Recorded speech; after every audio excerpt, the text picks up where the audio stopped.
நாமக்கல் மாவட்டம் திருச்செங்கோடு அருகே அரசு பள்ளியின் நூற்றாண்டு விழாவில் டான்ஸ் ஆட தயாராகி கொண்டிருந்த மாணவி விஷப்பூச்சி கடித்து உயிரிழந்ததாக கூறப்படும் சம்பவம் அதிர்ச்சியை ஏற்படுத்தியுள்ளது.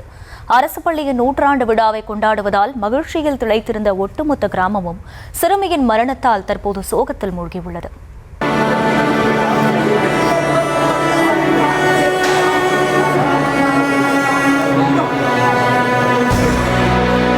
டான்ஸ் நிகழ்ச்சியை பார்க்க கண்டிப்பாக வர வேண்டும் என அடம் பிடித்து விட்டு சென்ற சிறுமி பிணவரையில் மூச்சு பேச்சில்லாமல் படுத்திருந்ததை கண்டு கதறி துடிக்கும் பெற்றோருக்கு என்ன ஆறுதல் சொல்வதென்று தெரியவில்லை. நாமக்கல் மாவட்டம் திருச்செங்கோடு அருகே குமரமங்கலத்தில் ஊராட்சி நடுநிலைப் பள்ளி செயல்பட்டு வருகிறது. இதில் கவுண்டம்பாளையம் பகுதியைச் சேர்ந்த மாதேஸ்வரன் தனலட்சுமி தம்பதியின் இரண்டாவது குழந்தையான ரக்ஷிதா 3ஆம் வகுப்பு படித்து வந்தார். இந்த நிலையில் பள்ளி தொடங்கி 100 ஆண்டுகள் நிறைவு பெற்றதை மிகப்பெரிய அளவில் கொண்டாட பள்ளி நிர்வாகம் முடிவு செய்தது.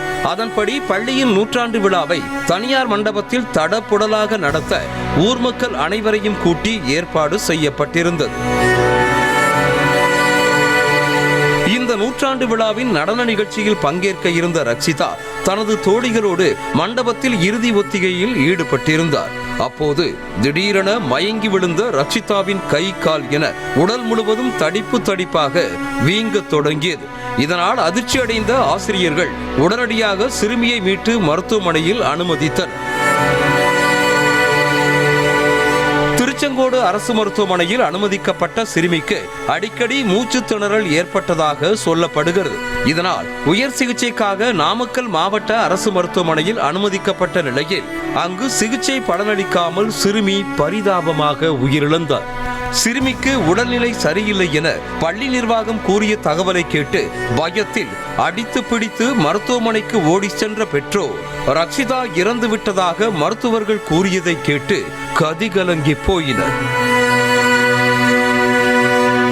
முதற்கட்டமாக தனியார் மண்டபத்தில் டான்ஸ் பயிற்சியில் ஈடுபட்டிருந்த போது விஷப்பூச்சி கடித்ததே சிறுமி உயிரிழந்ததற்கு காரணம் என சொல்லப்படுகிறது.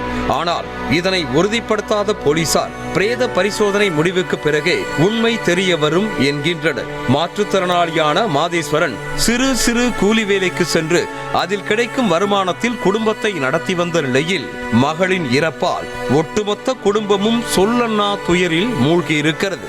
இதனால் அக்குடும்பத்திற்கு தமிழ்நாடு அரசு நிதி உதவி வழங்க வேண்டும் என்ற கோரிக்கை எழுந்திருக்கிறது.